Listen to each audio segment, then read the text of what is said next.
Dans une vaste région de terre rouge et de plaines brûlées par le soleil, là où les savanes s'étendent à perte de vue, vivait le village africain de Sombala. Ce n'était pas un village comme les autres. C'était un village de lutteurs, d'hommes forts, un lieu où la puissance des corps et la force de l'esprit étaient célébrées à chaque instant. La vie à Sombala était rythmée par les chants ancestraux, les tambours vibrants et la poussière rouge qui s'élevait sous les pieds des danseurs et des combattants. C'était un monde où la gloire se gagnait dans l'arène, sous le regard de toute la communauté. Aujourd'hui, un seul nom était sur toutes les lèvres, un nom qui résonnait plus fort que les tambours eux-mêmes, Zayen. Zayen était l'incarnation du guerrier de Sombala. Un homme à la peau d'ébène, aux épaules larges comme des montagnes et à la puissance qui semblait défier les lois de la nature. Il était plus qu'un simple lutteur. Il était une légende vivante, adulée par la foule. Partout où il passait, le village s'embrasait. Les tambours redoublaient de ferveur, les femmes se lançaient dans des danses hypnotiques, et même les regards des anciens s'inclinaient avec respect. Zayen, conscient de cette admiration, affichait souvent un sourire empreint d'arrogance. Un sourire de celui qui a tout conquis. Il aimait murmurer pour lui-même, sa voix grave se mêlant au bruit ambiant. Même les esprits aimeraient être à ma place. Son arrogance était nourrie par la certitude de sa force et par l'adoration inconditionnelle qu'on lui portait. Mais ce que peu de gens savaient, ce que la foule en délire ignorait, c'était le chemin parcouru par cet homme, le véritable Zayen qui se cachait derrière le champion. Car avant la gloire, avant les chants et les honneurs, Zayen n'était rien de tout cela. Il était un enfant frêle, un garçon à la peau noire, maigre et silencieux que personne ne regardait. Un garçon invisible. Dans la cour de l'école, il était la cible de toutes les moqueries. Les autres enfants riaient de sa silhouette chétive, de son silence obstiné. Pendant les entraînements de lutte, c'était pire. On le battait sans pitié. On le jetait au sol encore et encore, simplement pour le plaisir de voir sa faiblesse exposée. La douleur physique n'était rien comparée à l'humiliation. Et le plus dur venait de là où il s'y attendait le moins. Même son propre père, un homme respecté pour sa force, secouait la tête avec déception et disait à qui voulait l'entendre « Ce garçon ne tiendra jamais debout dans El Claren. Il n'a pas l'étoffe d'un guerrier de Sombala. » Chaque mot était une blessure de plus, gravée dans le cœur du jeune garçon. Face à ce mépris universel, Zayen ne répondait jamais. Pas un mot, pas une plainte. Il encaissait les coups et les insultes avec une endurance silencieuse qui déconcertait ses bourreaux. Mais son silence n'était pas celui de la résignation. C'était le silence de l'observation. Ses yeux vifs et perçants enregistraient tout.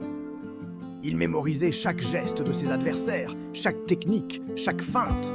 Il analysait chaque chute, la sienne comme celle des autres, pour comprendre l'équilibre, le poids, la force. Il étudiait chaque erreur, chaque moment de faiblesse chez ceux qui le dominaient. La journée, il était un fantôme. Mais la nuit, quand le village tout entier plongeait dans le sommeil et que seule la lune éclairait la terre rouge, Zayen renaissait. Il se glissait hors de sa hutte, pieds nus sur le sol encore chaud de la journée. Et là, dans le silence absolu, il s'entraînait, seul. Le corps couvert de sueur et de poussière, il répétait inlassablement les mouvements qu'il avait observés. Il tombait lourdement, et il se relevait, encore et encore. Chaque chute était une leçon, chaque douleur un rappel de son objectif. Son seul témoin était la lune, qui baignait sa silhouette tenace d'une lumière argentée. Il luttait contre ses propres démons, contre le souvenir des rires et des paroles cruelles de son père.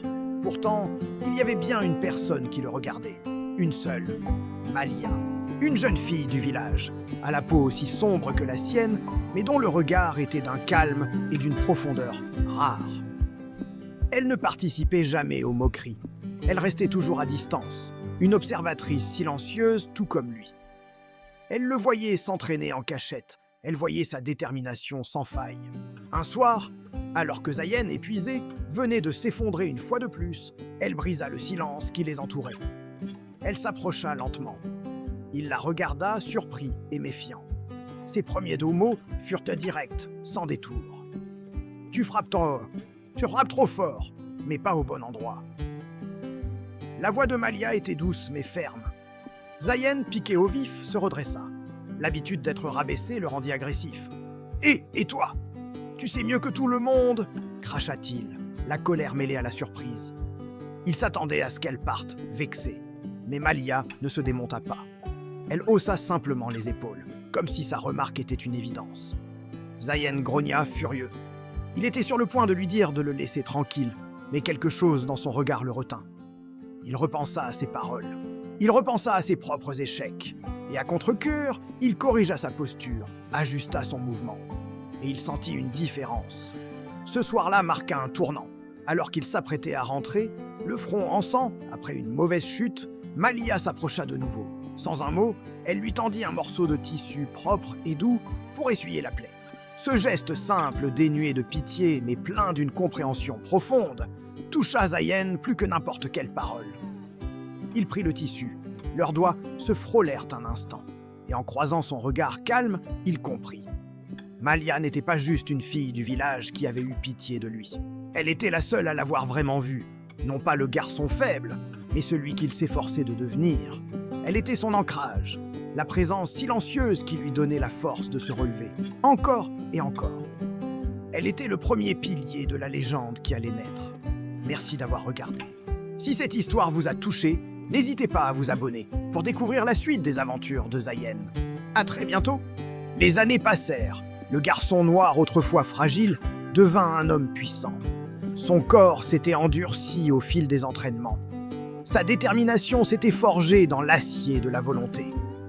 Ses victoires s'enchaînèrent, les unes après les autres, comme les perles d'un collier de triomphe.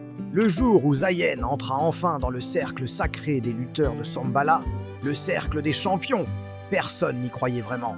On se souvenait encore du gamin chétif, de l'ombre qui suivait les plus grands. Mais ce jour-là, sous le soleil écrasant, les corps de ses adversaires tombèrent lourdement sur la terre battue. La poussière s'éleva, dansant dans les rayons de lumière, et au milieu de ce nuage ocre, un seul homme se tenait debout. La foule, d'abord surprise puis électrisée, se mit à crier son nom. Zayen, Zayen, Zayen. Un rugissement qui semblait faire trembler le sol. C'est ainsi que Zayen devint le lion de Sombala. Un titre qui résonnait comme un coup de tonnerre dans toute la région. Il était la fierté du village, l'incarnation de la force et du courage. Les anciens hochaient de la tête avec approbation. Les jeunes le regardèrent avec des étoiles dans les yeux. Mais avec la gloire, quelque chose en lui commença à changer, subtilement d'abord, puis de manière plus évidente. La pureté de son ambition s'était ternie. Il ne combattait plus pour prouver sa propre valeur, pour honorer sa famille ou pour surmonter ses peurs d'enfant. Non, désormais, il combattait pour être adoré. Chaque victoire n'était plus une fin en soi, mais un moyen d'alimenter le feu de l'adulation. Il se nourrissait des cris de la foule, des éloges, du prestige. Son attitude changea radicalement. Lui qui saluait toujours ses adversaires avec respect, qui reconnaissait leur bravoure même dans la défaite, commença à les mépriser. Un regard hautain, un sourire dédaigneux, remplaçait la poignée de main franche d'autrefois. Après les combats, il ne rentrait plus chez lui pour partager un repas simple avec sa mère et sa sœur. Il se perdait dans l'ivresse des célébrations. Il buvait plus que de raison, sa voix devenant plus forte, son rire plus gras. Il disparaissait des nuits entières, emporté par le tourbillon de sa propre légende, entouré d'admirateurs et de parasites qui flattaient en son ego grandissant. Malia, son amie d'enfance, celle qui avait toujours été là, voyait tout. Elle observait le changement avec une tristesse grandissante. Son cœur se serrait en voyant l'homme qu'il devenait, si loin du garçon qu'elle avait connu et aimé en secret.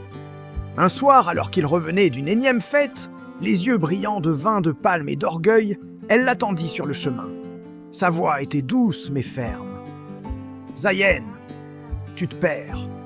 L'homme que je vois n'est plus toi. Reviens, je t'en prie. Reviens pendant qu'il est encore temps. » Mais ses paroles étaient comme le vent sur un rocher. Il ne l'écoutait plus. Sa voix était couverte par le vacarme assourdissant des louanges qui résonnaient en permanence dans sa tête. Il écoutait les cris de la foule, les promesses des femmes qui se pressaient autour de lui, la musique enivrante de sa propre gloire. Un soir, lors d'une grande fête donnée en son honneur, son regard fut attiré par une silhouette immobile au milieu de l'agitation. C'était Syrah, une femme d'une beauté calme, presque distante. Elle ne dansait pas, elle ne riait pas aux éclats comme les autres. Elle observait la scène avec une intensité qui la rendait presque dangereuse. Zayen, habitué à ce que tout lui cède, la voulut instantanément. Il la voulait comme un nouveau trophée à ajouter à sa collection. Il apprit rapidement qu'elle était promise à un autre, Kobe, un lutteur respecté du village voisin, un homme discret mais droit, connu pour sa force tranquille et son honneur. Zayen s'en moqua éperdument. Dans son esprit, les règles ne s'appliquaient plus à lui. Il était le lion de Sombala. Il était intouchable. Il s'approcha de Syrah, usa de son charisme, de sa renommée, et la persuada de le suivre, loin de la fête bruyante. Ils partirent ensemble dans la nuit, marchant vers le vieux puits, abandonné à la lisière du village. Mais alors qu'ils approchaient, une ombre se détacha de l'obscurité. C'était Kobe. Il les attendait, le visage fermé, les poings serrés. Il n'y avait pas de surprise dans ses yeux, seulement une profonde déception. Il regarda Zayen, non pas comme un rival, mais comme une étoile déchue. « La gloire t'a rendu aveugle, Zayen, » dit-il d'une voix grave. « Tu as oublié le respect, l'honneur, tu as oublié qui tu étais. Ce soir, je vais te le rappeler. » Le combat qui s'ensuivit fut brutal, loin des règles de l'arène, loin des acclamations de la foule. C'était une confrontation primitive, alimentée par l'orgueil et la trahison. Les coups pleuvaient, sourds et violents. Zayen, plus habitué aux combats ritualisés, fut surpris par la rage froide de Kobe. Dans la confusion, dans un geste désespéré pour prendre le dessus, Zayen projeta son adversaire avec une force démesurée. Un coup mal placé, une chute terrible. La tête de Kobe frappa lourdement la margelle en pierre du vieux puits. Un bruit sec, sinistre, qui déchira le silence de la nuit. Puis, plus rien. Silence total. Kobe ne se releva pas. Il gisait, immobile, dans une position anormale. Zayen resta figé, le souffle court, l'adrénaline se glaçant dans ses veines. À cet instant, une autre silhouette apparut. C'était Malia. Elle avait suivi Zayen, pressentant le drame. Son regard se posa sur le corps inerte de Kobe, puis sur Zayen, dont les mains tremblaient. Son visage, habituellement si doux, était brisé par le chagrin et le dégoût. « Regarde ce que tu as fait », murmura-t-elle, sa voix tremblante de larmes retenues. « Regarde ce que tu es devenu. L'homme qui se tient là, ce n'est pas le Zayen que j'ai connu. Ce n'est plus un homme que je peux respecter. Je ne peux plus marcher à côté de toi. » Sans un mot de plus, sans un regard en arrière, elle s'éloigna, disparaissant dans la nuit comme un fantôme, emportant avec elle le dernier fragment de l'âme de Zayen. Cette nuit-là, alors que Zayen errait, hébété, loin du village, la vengeance frappa. Une flamme jaillit dans l'obscurité, puis une autre. La maison de sa famille, la maison où il avait grandi, s'embrasa. Le feu, nourri par le bois sec et la paille du toit, dévora tout sur son passage. Les villageois, réveillés en sursaut, ne purent rien faire. Quand les flammes se calmèrent enfin, laissant place à une fumée âcre, on ne retrouva aucune trace de sa mère et de sa jeune sœur. Elles avaient été portées disparues, volatilisées. Quand Zayen revint enfin, au lever du jour, attiré par la colonne de fumée qui souillait le ciel de l'aube, il ne trouva qu'un tas de cendres encore fumantes. Les murs noircis, les poutres calcinées. C'était tout ce qu'il restait de sa maison, de sa famille, de son passé. Le lion de Sombala, le lutteur invincible, tomba à genoux au milieu des ruines. Il n'y avait plus d'orgueil, plus de gloire, seulement un vide infini. Il était seul, brisé. Et le silence qui l'entourait était plus assourdissant que tous les cris de la foule. Dans la pénombre, Zayen marchait. Ses pas le menèrent jusqu'aux berges du fleuve, ce même fleuve qui avait vu tant de ses victoires. Mais cette fois, il n'y avait ni foule ni acclamation, seulement le murmure sombre de l'eau et le poids écrasant de sa défaite. Sans un instant d'hésitation, il s'est jeté dans les flots glacés. Il cherchait l'oubli, la fin de cette douleur insupportable qui rongeait son âme. Il voulait que le courant emporte son orgueil brisé et le souvenir de Kobe, mort par sa faute. Il s'abandonna, espérant que les profondeurs sombres le réclament pour toujours. Mais le destin, ou peut-être le fleuve lui-même, en avait décidé autrement. Zayen ne mourut pas. Il dériva, inconscient, emporté loin de Sombala, loin de sa gloire passée et de sa honte présente. Des heures bien plus tard, alors que le soleil se levait sur une autre partie du monde, des pêcheurs africains le trouvèrent, échoué sur une rive boueuse. Son corps était meurtri, mais il respirait encore. Ils ne savaient rien de lui, ni de son titre, ni de son crime. Ils virent simplement un homme brisé ayant besoin d'aide. Avec une compassion silencieuse, ils le transportèrent jusqu'à leur village, un havre de paix, niché au cœur de la nature, un endroit que les cartes avaient oublié. Là, une vieille femme, dont le visage était une carte de sagesse et de bienveillance, prit soin de lui. Elle pansa ses plaies avec des herbes médicinales et le nourrit avec des bouillons chauds, sans jamais poser de questions. Dans ce village, le temps semblait s'écouler différemment. Personne ne connaissait le nom de Zayen, le grand champion. Il n'était qu'un étranger sauvé des eaux. Les jours se transformèrent en semaines. Zayen ne combattait plus. Il n'y avait ni arène, ni adversaire, ni public. Ses mains, autrefois entraînées pour frapper, apprenaient de nouveaux gestes. Il portait l'eau depuis le puits pour les anciens. Il réparait les filets de pêche déchirés, ses doigts agiles trouvant une nouvelle utilité. Il aidait simplement, sans un mot. Le silence était devenu son refuge. Chaque soir, lorsque le travail était terminé, il retournait au bord du fleuve. Il ne regardait pas l'eau avec colère ou désespoir, mais avec une sorte de contemplation silencieuse, comme s'il cherchait une réponse dans son courant infini. Il était devenu une ombre parmi les villageois, une présence tranquille qui accomplissait ses tâches avec une humilité qu'il n'avait jamais connue. Les enfants ne le craignaient pas. Ils jouaient près de lui pendant qu'il travaillait. Les anciens hochèrent la tête en le voyant passer, reconnaissant une transformation que lui-même ne comprenait pas encore. Ce n'était plus Zayen le champion, mais simplement un homme qui apprenait à vivre à nouveau, loin du bruit et de la fureur de son ancienne vie. La gloire s'était envolée, et à sa place, une paix fragile commençait à germer.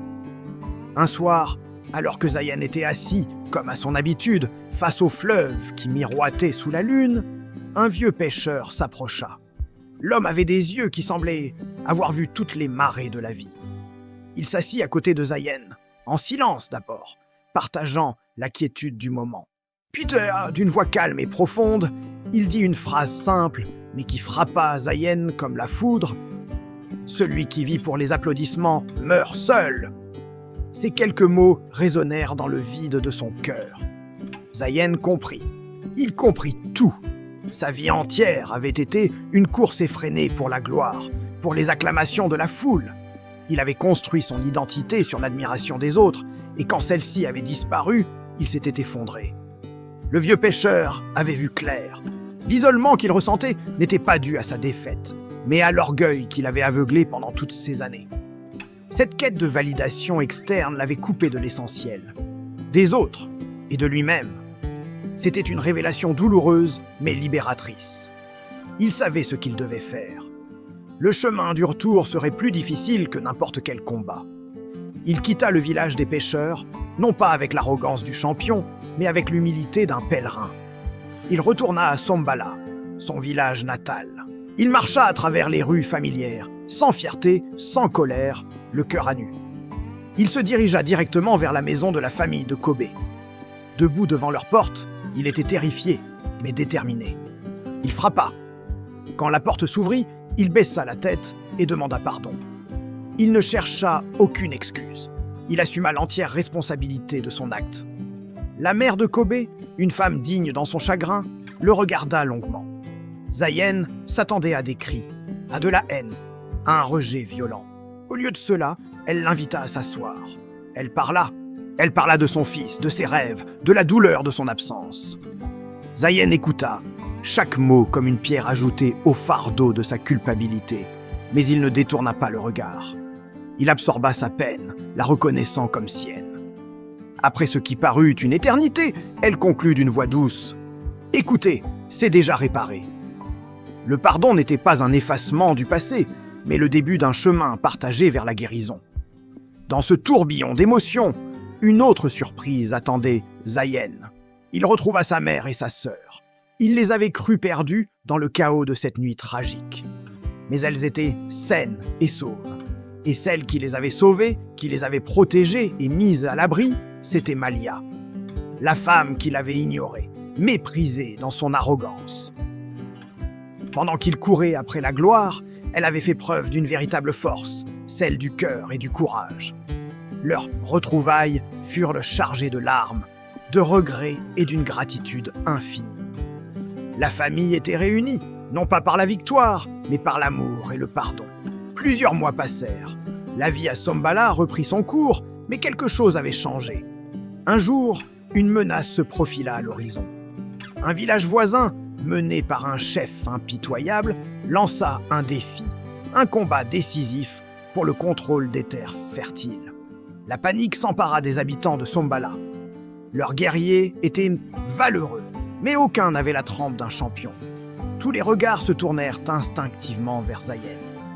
Il n'était plus le héros adulé, mais il restait leur meilleur espoir. Zayen sentit le poids de leurs attentes, mais cette fois, c'était différent. Ce n'était plus une question de gloire, c'était une question de protection, de responsabilité. Alors il se leva et dit simplement « J'irai !» Le jour du combat, l'atmosphère était électrique. Mais Zayen monta dans l'arène sans l'arrogance d'autrefois. Il ne cherchait pas à impressionner. Il combattait avec une concentration pure, une technique affûtée par des années d'entraînement, mais guidée par un nouvel état d'esprit. Chaque mouvement était précis, efficace, défensif. Il se battait non pour détruire, mais pour protéger. Il gagna. La victoire fut nette, indiscutable. La foule explosa de joie, mais Zayen ne leva pas les bras au ciel. Il ne bombait pas le torse. Il se contenta de saluer son adversaire vaincu, puis il se tourna vers son peuple. Dans la foule, son regard croisa celui de Malia. Elle ne criait pas, elle ne l'acclamait pas. Elle souriait, un sourire calme rempli de fierté et d'amour. Et pour Zayen, ce sourire valait plus que toutes les ovations du monde. Quelques lunes plus tard, Zayen et Malia se marièrent. Leur union n'était pas celle d'un champion et de sa reine, mais de deux âmes qui s'étaient entrouvées dans l'épreuve. Zayen n'était plus seulement un guerrier, il était devenu un guide. Il enseignait désormais aux jeunes du village, non seulement l'art du combat, mais surtout la sagesse qu'il avait durement acquise. Debout devant eux, il leur transmettait la plus grande leçon de sa vie. La vraie force ne réside pas dans votre capacité à ne jamais tomber, leur disait-il. Ashaf, elle réside dans votre courage à vous relever à chaque fois. Ce n'est pas la chute qui vous définit, mais la manière dont vous vous relevez. Il était devenu un homme nouveau, un homme dont la force venait non pas de ses poings, mais de son cœur humble et de son esprit résilient. La gloire sans humilité détruit. La force sans cœur devient un danger. Mais se relever après la chute, voilà ce qui a plus de valeur que de simplement briller. Merci d'avoir regardé cette histoire jusqu'au bout. Si elle vous a touché, n'hésitez pas à laisser un pouce bleu et à vous abonner pour ne pas manquer nos prochains récits. Partagez en commentaire la leçon que vous en tirez. À très bientôt.